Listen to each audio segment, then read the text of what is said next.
Thank you to everyone who's tuned in for this fireside chat today. Green finance, financing for a clean future. I'm excited for all the conversation. This will hopefully inspire.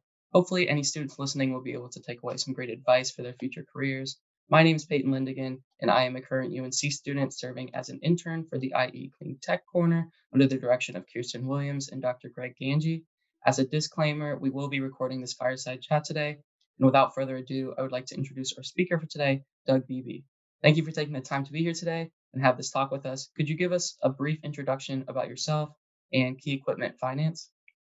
Sure. Yeah, absolutely. Thanks for the introduction, Peyton. My name is Doug Beebe. I've been working for Key Equipment Finance and the Clean Energy team for about 10 years now. I've had other leadership roles within other companies as well.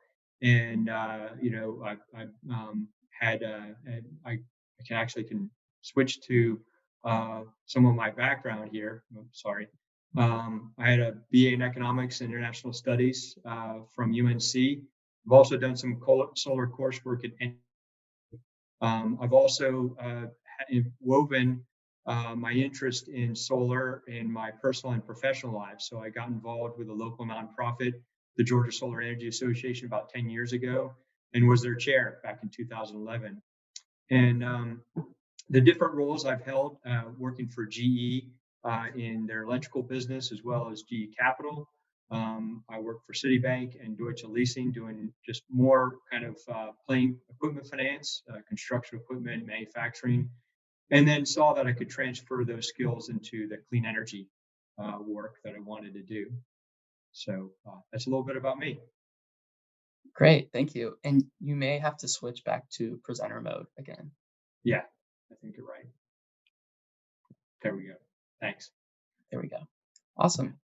Well, let's go ahead and jump into the conversation. For anyone in the audience who may have questions today, please put them in the Q&A section. We will integrate them into our discussion. And to start, since I know a lot of people may not be familiar with this topic or have a more formal definition in mind, how would you define green finance? Yeah, I've often thought about that, and I think probably the most important thing is that one thing you may learn is that in the business world, nothing really happens without money.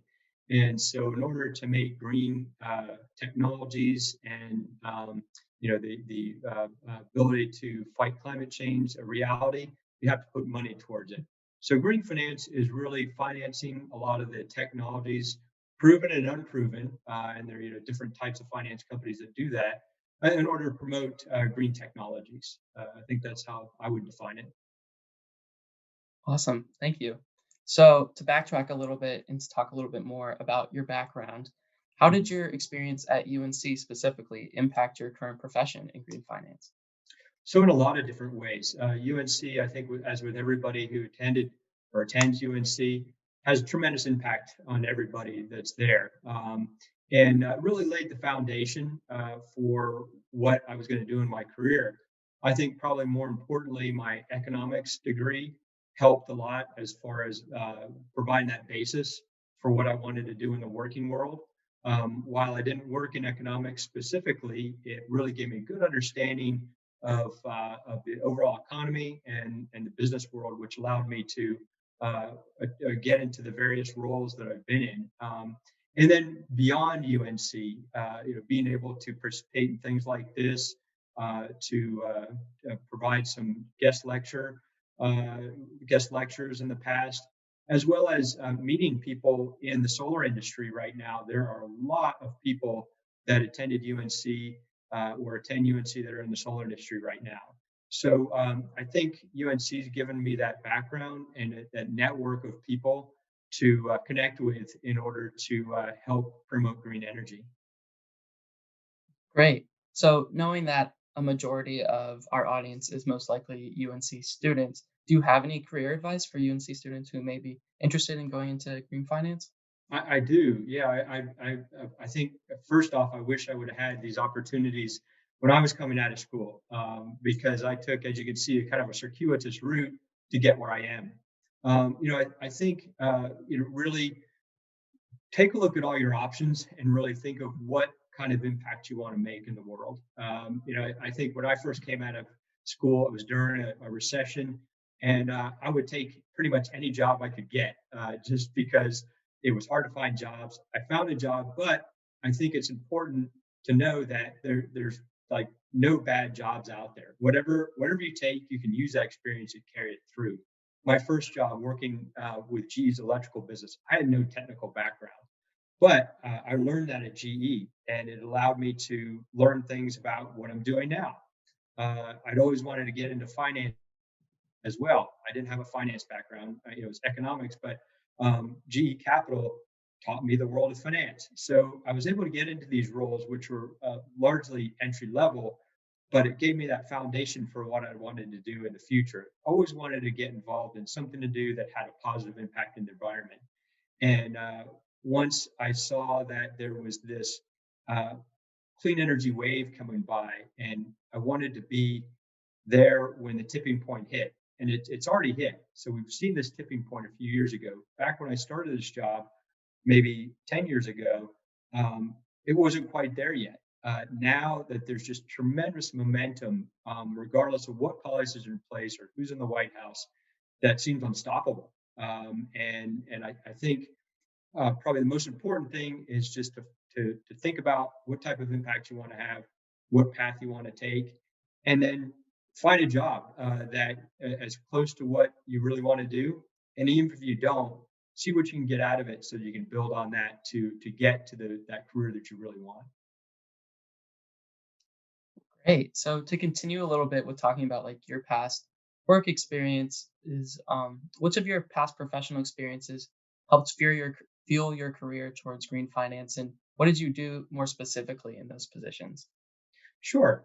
So, just starting with the electrical business for GE, I was a sales engineer, and like I said, I had no technical experience, but they taught me everything. I learned all the technical aspects of basic electrical distribution and control equipment, and also the foundation, the basis of electricity. I didn't have an electrical engineering degree, but I learned about these technical projects.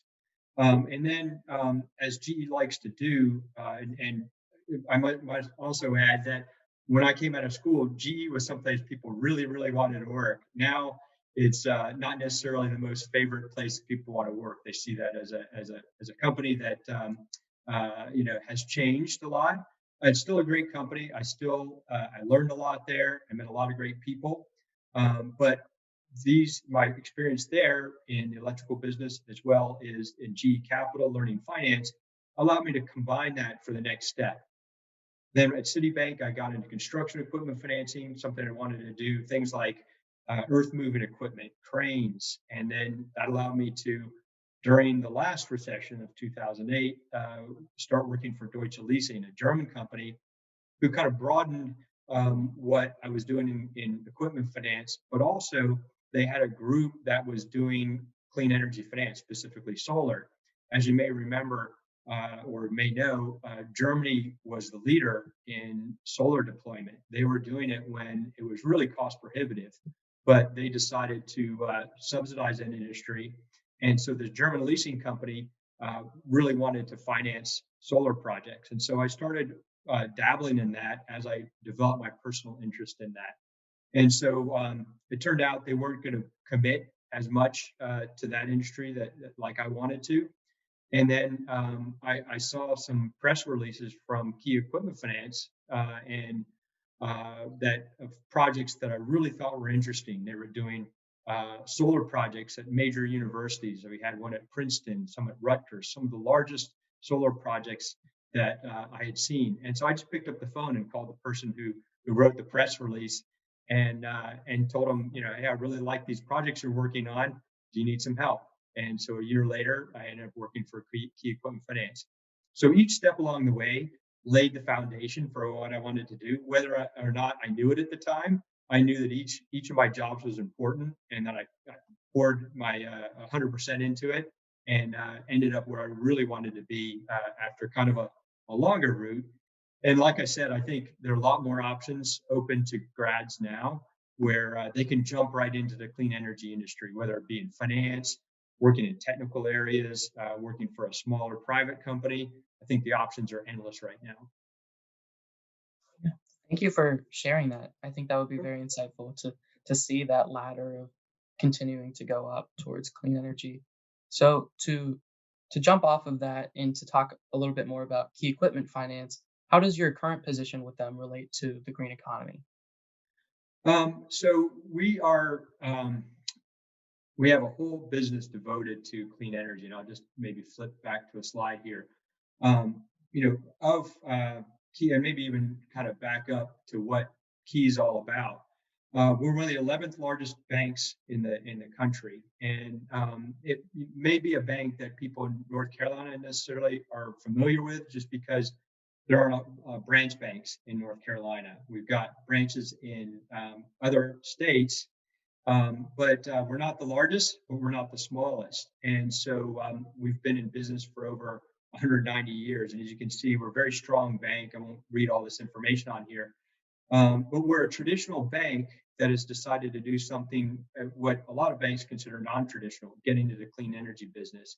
So that's more of the point I wanted to make there, is that the Key Bank is committed to clean energy finance. And then a little bit about the clean energy practice. We've got over 3 billion in our clean energy portfolio, and that includes a lot of different things: wind, solar, fuel cells, energy storage, energy efficiency. And we've been doing it since the 1990s, back before it was cool.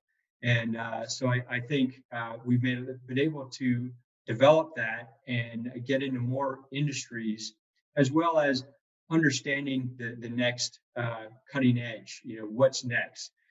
Certainly we see wind and solar, kind of the more, I guess, if you could call it, traditional, proven technologies, growing exponentially. I think solar is going to outpace wind probably. We see a lot of other things coming. Fuel cells really taking a leap, as well as a hydrogen economy. And I think we're going to, we can talk a little bit more about that. But I think Key has provided the catalyst to do that. We have committed to this business, and we've poured billions of dollars into it, as well as one of the most important things for solar is it's very policy driven, and probably the largest policy piece that drives the solar industry and other industries within the clean energy space is the solar investment tax credit, or investment tax credit, which was at 30%, stepped down to 26%, and it's been extended through the recent tax bill.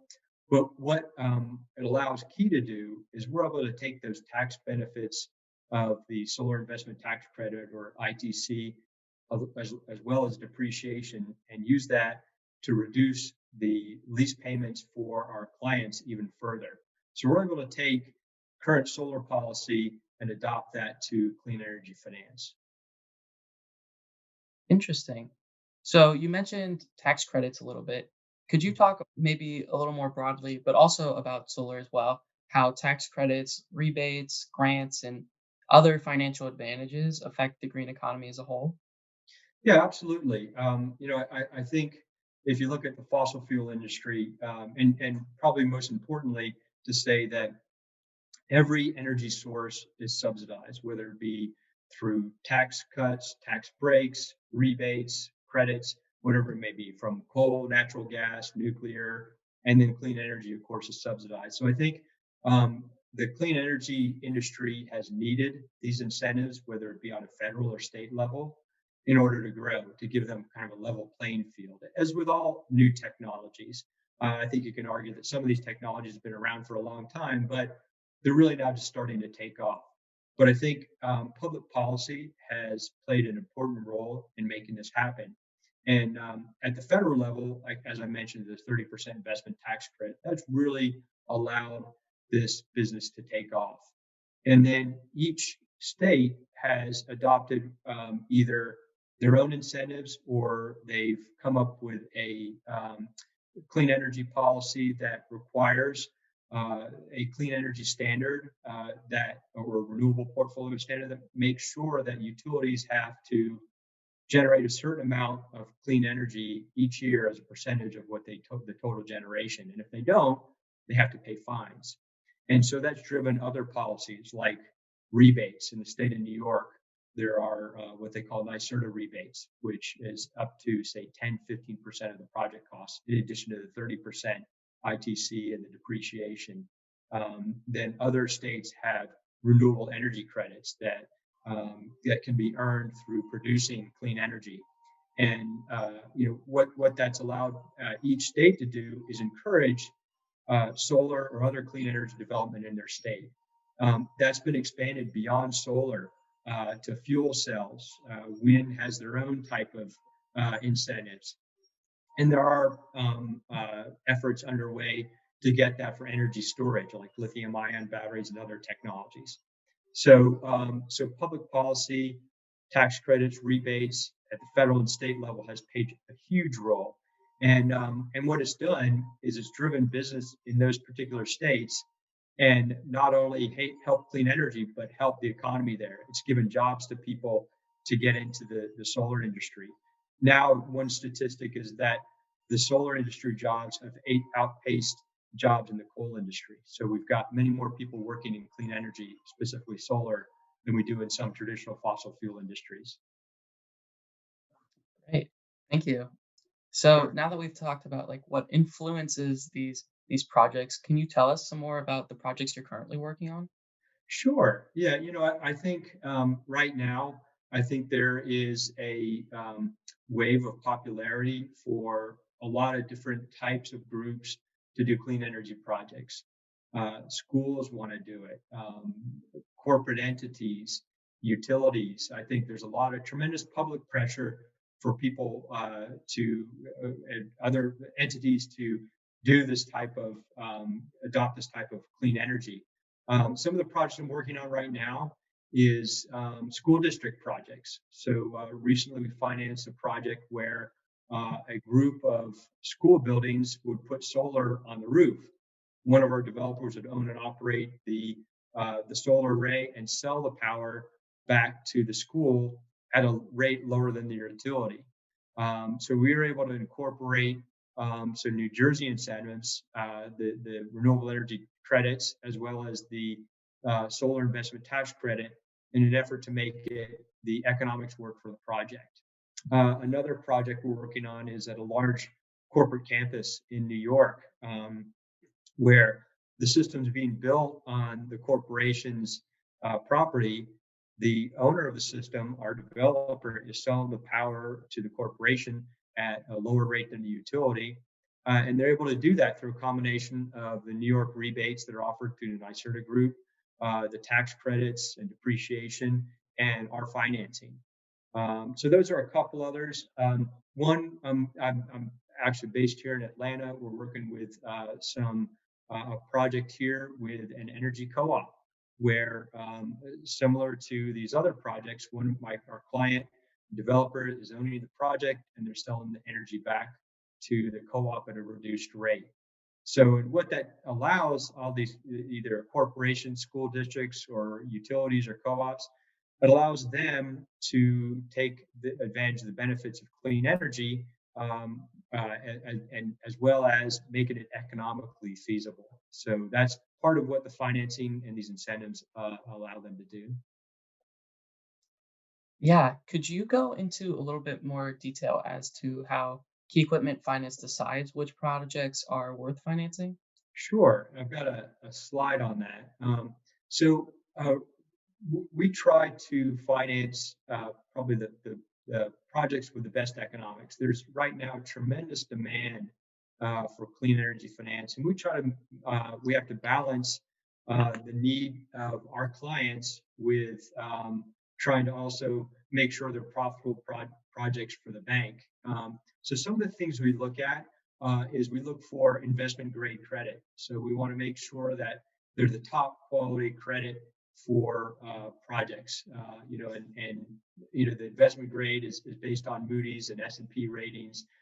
They've got to have a certain quality of credit. We get all the financial information and have our credit team analyze that so that they make sure that we have sound projects. And then we look at the different technical characteristics of the project. And a lot of this has to do with that first bullet point. We have an independent engineer or an IE go out there. They first off take a preliminary review of the projects. They look at the drawings, look at the production estimates. They do a technical review, meaning they look at the products, they look at the solar panels, the solar inverters, and the racking to make sure the system's going to work and produce the energy that it's supposed to. And then once the system's built, we have the engineer go out there and look at the project, and then they make sure there's a test done on it to make sure that the project will generate the energy that says it will, that they say they will. And then as well, we also look at the real estate where the system's on, whether it's a roof or a ground mounted system. We want to make sure that environmentally that everything's been taken care of. That, for instance, if it's on a former brownfield, maybe a landfill, or one of the projects we worked on was an abandoned steel mill, which a capped landfill or a steel mill really isn't that great for anything else. You can't put housing on it or a school or anything like that. So this is a great use for land to put a clean energy project or a solar project on there. So we've done a number of those. So we make sure that there's an environmental study that says, okay, whatever was done there has been remediated, and that the land is okay to install solar on. So there are a lot of different criteria we use to evaluate a project that we want to look at, but mostly is that the economics of the project has to work. That meaning the cost of the project, once we apply financing and all the incentives, that it makes sense, and probably most importantly, that the project cash flows. Whatever income is generated from the project minus the expenses, that covers our lease or loan payment. So those are the main things we look at for a solar project. Just trying to think of anything else that we would consider. But those are some of the things, the criteria we look at. There's a whole lot of other things that we go through. It takes several months to a year or so to put all this together and make sure the project gets funded. Gotcha. And I just noticed, my apologies to people who are watching at home, but I missed a few questions in the Q&A. Okay. So I will go ahead and ask those. Yeah. One person asks, as a UNC student, how would you suggest getting involved with the solar networks here? Sure. I would say there is a group in Raleigh that promotes clean energy. And I believe they've changed their name in the past few years, so I don't want to botch the name, but I can get that to you later on and pass it on to them. But there are local nonprofit groups where you can volunteer. They're always looking for people to help out. Attend the meetings, try to get involved, volunteer. That's kind of what I did here in Georgia. I found the Georgia Solar Energy Association. Just started going to their meetings, met some people, started talking about how I get into clean energy finance. Eventually got onto their board as their finance chair, and then got elected chair in 2011. So I'd say try to take a role as much as you can to promote your own personal interest in that and find a way to get involved. I think it's just a matter of starting to show up, be there, participate, meet people, network. I think that's very important. Also, I think there's a lot of social media out there that whether it be Instagram, LinkedIn, there are a lot of different things, places where you can go to get involved in clean energy. So there's always a way to participate. I think it's just find your personal interest, find what you like. I happen to really like solar, and I've developed an expertise in solar. I think it makes sense intuitively to use the free energy of the sun to convert things to energy. Just try to explore your personal interest in that and see where you think you can make a difference, where you think you can have an impact, and just pursue your interest in that. That's really my advice to somebody who's looking to do something like that. Great. I hope that was helpful to them. That sounded very useful in terms of getting involved. But Sure. one other question that we have is, how would you suggest specifically that students who are new to the clean tech slash energy world discover what jobs are available to them? Sure. I think look in maybe areas that you don't think ordinarily. Like I think there are a lot of great entrepreneurial companies, people with great ideas, and a lot in North Carolina, in fact. There's a tremendous clean energy, tremendous solar industry in North Carolina, and a lot of those are either UNC grads work there or they started them. So I'd say research a lot of the companies that have developed in North Carolina. But also, like I mentioned with KeyBank, we're a traditional bank that participates in clean energy. Most people wouldn't think about that. They think of a bank as where you get your mortgage or where you do your checking, but not necessarily where you would find clean energy finance. So I think there are a lot of companies that are trying to do things in clean energy, and I think just about every company now has a sustainability group.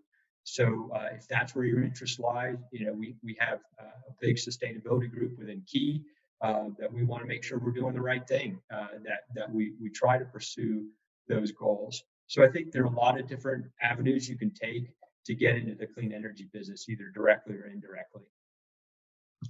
Great, thank you. And to anyone else who has any questions, please put them in the Q&A section, and I'll be more aware when someone puts one in there. But yes, let's go back to when we were talking about tax credits and that sort of thing. So, how do you specifically see them applying to incoming green ventures such as the incoming hydrogen economy? Mhm. I think initially the solar investment tax credit was limited to certain technologies. Solar and wind being the main ones. Wind has the production tax credit, which is a little bit different. But when they had a recent change in the tax laws, they were able to update the tax code to include things like fuel cells. And I think, in particular, there are different types of fuel cells. Initially, and still, a lot of the fuel cells that we financed use natural gas, but they convert the natural gas to energy in a way that has minimal emissions. It's not 100% clean, and it's also with natural gas, it's not renewable either. So now we're starting to see hydrogen fuel cells, and those are also included in the investment tax credit was added as part of the recent changes in the tax code. And so, what that has allowed us to do is finance those projects. It's made them more economically viable. And so, we've done quite a bit of that. And I think um, we've seen that change in policy, just a minor change. It was part of, kind of the ongoing negotiation process that happens in Congress. When you get to a final bill, people add things in there, and this was one of those things that was added in there that really had a tremendous benefit and allowed that particular part of the industry to grow. And there are manufacturers who specialize in that who saw that as a real boon for them to be able to get to penetrate that industry more.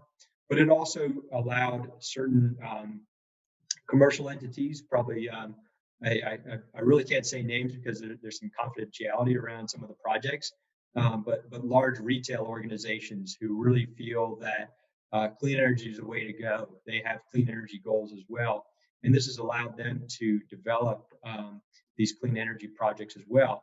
To do things like use fuel cells for their something as simple as forklifts, and then potentially expand that to their transportation fleet. Like you see large trucks that have to transport goods for these retail organizations. So, I think this has allowed companies to really expand their ways of thinking and then possibly really be a part of it. So, if these retail organizations want to be more part of it, not only use it for themselves, consume it for themselves, but also share it with their customers. So I think things like that, you kind of take a thread of where you think it's just a really an expansion of the tax credit, but it also allows people to grow their business and to allow others to take advantage of that. And other things are happening in the clean energy business that allows people that ordinarily wouldn't have been able to use clean energy, like community solar, where a solar developer develops a large project and people can subscribe to it at a lower rate than the utility. So it allows an expansion of the availability for clean energy technologies and projects to everybody. Great. And to I guess jump off of that a little bit into another technology that is up and coming. Do you have any thoughts on the future of carbon capture and its future in the green finance industry? Sure. There's a lot of talk about carbon capture, um, as far as there, there are a couple different ways that it can be used. One is that you use carbon capture at the source. So, for instance, you have a fossil fueled power plant and you want to capture the carbon coming off of that. That's a little harder and more expensive. They've tried smaller projects, and they had a one large project in Mississippi that they try to convert coal plant to burn clean coal. That had challenges, and they ultimately ended up changing that over to a natural gas facility. Um, but I think they're still trying to develop carbon capture that takes it at the source, so that it limits the amount of emissions coming out from fossil fuel plants, which I think we're going to have fossil fuel plants, whether they be coal. We're seeing coal phase out, just about every utility shutting down coal plants and replacing them a lot of times with clean energy, but also with natural gas, which burns cleaner than coal, but it's still fossil fuels and still has emissions. So I think that's the part of it where you have existing facilities where you want to capture carbon, but also you've got carbon in the air, and there are technologies right now that are developing. I think there, I think technologies that work to take carbon out of the air, but it's right now hasn't been proven on a wide scale. And I think if for a bank like Key, we look for proven technologies, things that have a lot of installed capacity out there that we look to and say this type of technology works.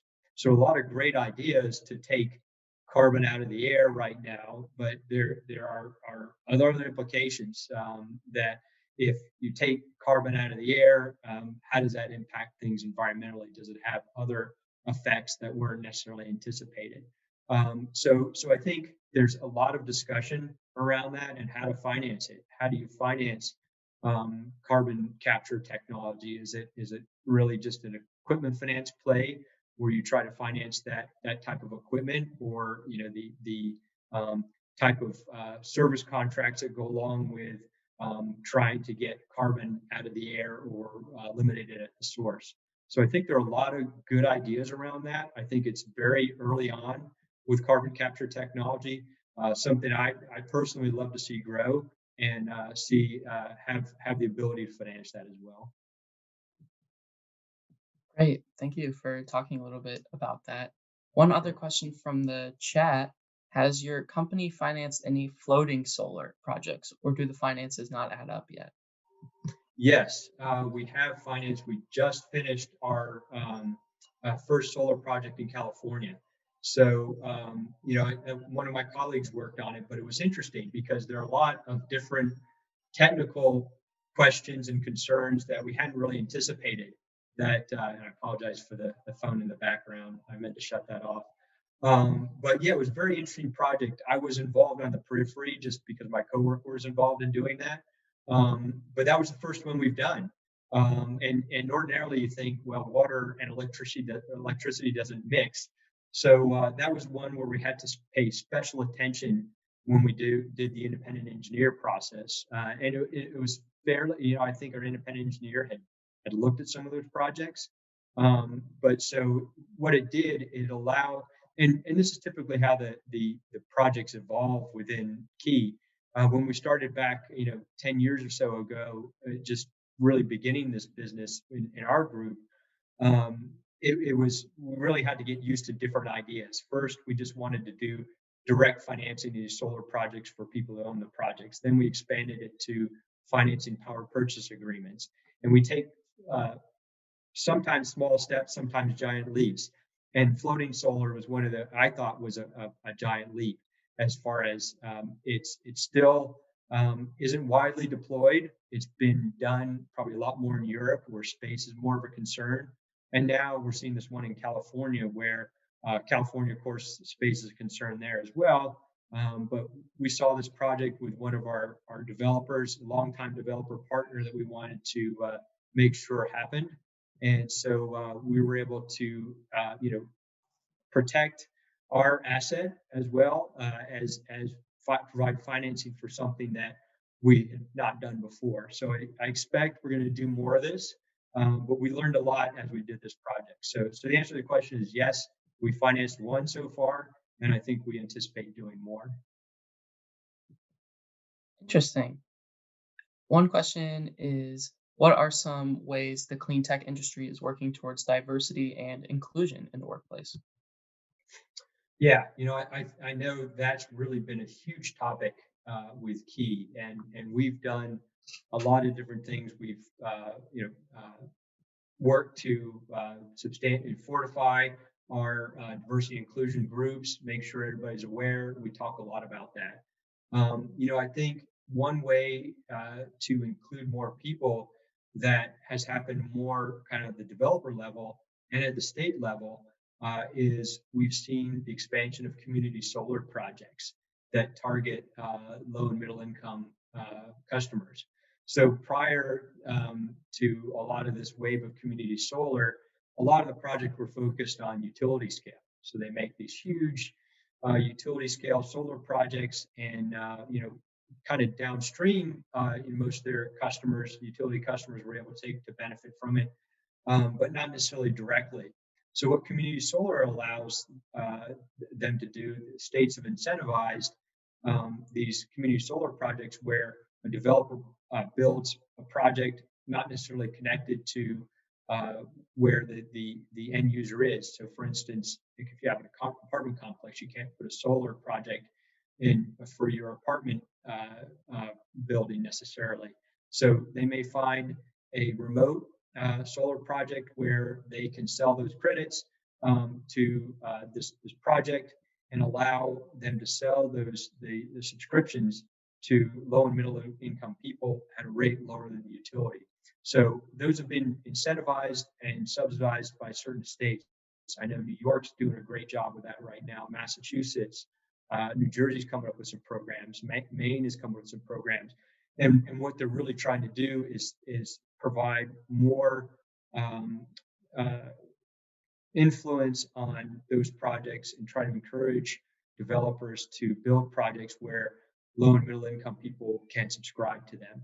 So I think we're seeing a lot of things like that to try to include more people and not inclusive of economic levels, but different types of people. So I think that's and I know there's been a tremendous effort in the clean energy business. A lot of the industry organizations really want more diversity, more people to be involved. And to be frank, from a personal standpoint, we need more people. We need more people in the clean energy business because um, it's a growing industry and we don't have enough people. I'm kind of mid-career right now. We need more bench strength. We need more people out there, and it's got to come from a lot of different areas. So the more areas we have to draw from, I think the more clean energy is going to benefit. Great. Thank you for speaking to that. A question from Dr. Ganji himself regarding carbon capture. What is the future looking like for mixing green hydrogen with CO2 to create a renewable natural gas that can be put into pipelines? Yeah, great question, Dr. Ganji. In fact, I attended a webinar by one of the law firms recently that the topic was green energy, and this came up.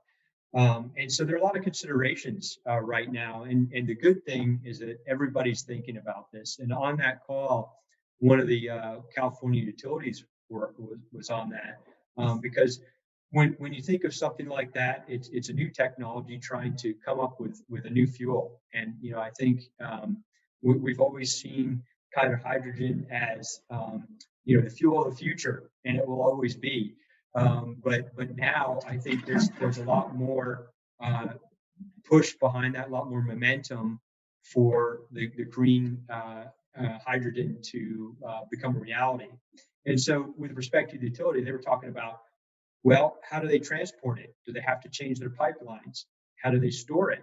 How do they participate? Because as you may be aware, a lot of utilities feel that with the private sector getting involved in this, and a lot more companies doing more distributed generation, where these smaller energy projects, that could take away potentially from the utilities business. Utilities want to make sure they can participate. So to answer Dr. Ganji's question more completely, I think there's a lot of discussion around this. It's still fairly new. It's the technology is there. I think they've proven that can be done, but to get it widespread, you do need people on board like utilities. You need people at the table like that to okay, if we're going to do this on a grand scale, how do we change things? How do we change the pipelines? How do we change storage capacity? From a banking standpoint, how do we finance that? How do we make these technologies real? How do we make sure that these are good bets for us to use our investors' money? So there's a lot of conversation about it right now. I haven't seen a whole lot of real projects yet, but I'm sure it's coming. Great. And I have one last question before we turn it over to the Q&A for the rest of our session today. But just being aware of the fact that we are virtual for this fireside chat today, how has your professional experience been impacted by COVID-19? Yeah, it's interesting. When COVID hit, I think everybody was in shock.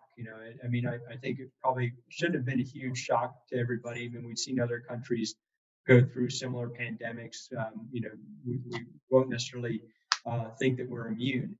I've always been working remotely, not just in this job, but in other jobs. So I think technology has allowed me to live where I want to live. I'm based in Atlanta and I work for a company that's based, my part of my company is based in Colorado. And I've always worked remotely and I've always traveled back to our headquarters.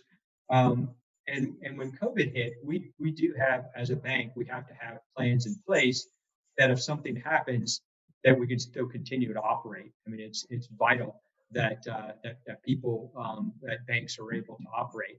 So we have a plan if there's a natural disaster, if a facility is compromised, if there's some type of political incident or anything like that.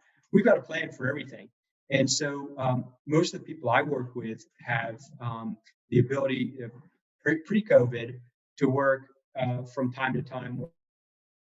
And so when the pandemic hit and we realized what a threat it was, um, we decided as a company that everybody would work remotely. We went 100, with the exception of certain emergency skeleton crew people. Everybody would take their laptops, go home and work remotely. We flipped the switch one day, and everybody was working 100% remotely, and it worked flawlessly. In fact, I think it's made us more productive. I think myself, I've been able to work with the same team and the same people, some of whom were not used to working from home. And so I was able to offer some of my advice for staying productive, but also not overworking. Also, I think with COVID, a lot of people have found they haven't been able to shut work off. That at the end of the day, they have to put everything away and do something else, and everybody's had a hard time doing that. So I think from that perspective, COVID has had a positive impact. I think the negative impact is that a lot of what I do is relationship development. It's different when you do things on a Zoom meeting as opposed to in person, which I'm used to spending time with my clients, going to their offices, having dinner with them, meeting them at conferences. Conferences got shut down right away. Just that was something that couldn't be risked. And so that's where a lot of these relationships are struck, a lot of these deals are made, and a lot of new relationships are formed through just meeting people in the hallways. So I think we've lost that. I know the largest solar industry conference, Solar Power International, looks like it's coming back online with voluntary in person in September. I think with the pace of vaccinations, we're going to see that hopefully get back to, it won't be back to where it was before, but hopefully stabilize, allow us to conduct business in person again. I do miss that. While I work remotely, I do value the relationships I have in that in-person meeting, being able to meet with a client, go to conferences, and see my coworkers in person. So I think it's certainly impacted what we do, but it certainly hasn't slowed things. We had a record year last year, and we're expecting another record year this year. That's great to hear that you're still doing well in terms of being online. But what effect do you foresee COVID-19 having on green finance for the future? Sure, I think it's had to adapt. And I think some of that adaptation was good. When all the restrictions hit, and we had a lot of lockdowns.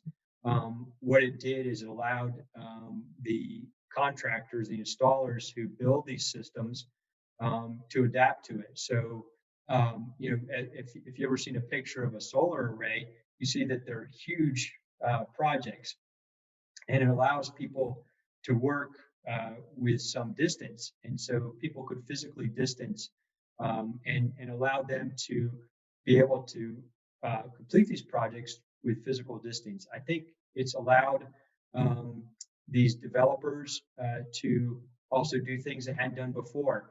A lot of the municipalities and agencies would only issue permits and licenses in person. Well, when COVID hit, you couldn't do that anymore. And so they shifted as a matter of necessity to doing these things online. So a lot of the delays in the processes for solar projects, it comes in the permit and licensing phase, and the titling and that type of thing. I think the positive change there is that a lot of it's gone online and you can get everything electronically.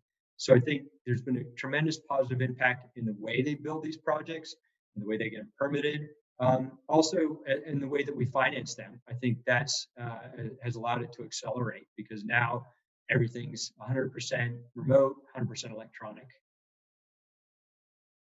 Great. And one question from Kirsten is, what role does the current focus on clean energy infrastructure have on your work and the industry? Yeah, I think a big part of the news is Biden's new infrastructure program. I think that's a tremendous, if it comes through and he's able to get it all passed, I think that's a tremendous boon for clean energy. So I think one of the things that we have lacked at a federal level is a real coherent federal energy policy. We don't have that right now. I think the encouragement of, I think the idea here is it's not just throw money at it, but if we're going to put money into it, we're going to create jobs, and those jobs create tax income or income for the federal and the state governments. So I think it's going to have a tremendous impact. I think along with those infrastructure plans comes to expansion of the tax credits and other incentives. So I think whether or not the kind of the wish list gets implemented, I don't know, but I think it shows that at the federal level we're serious about clean energy to make it such a big part of the infrastructure program that's on the table right now. Great. Are there any other Q&A questions before we finish? I'll give it a minute or so if anyone would like to ask one.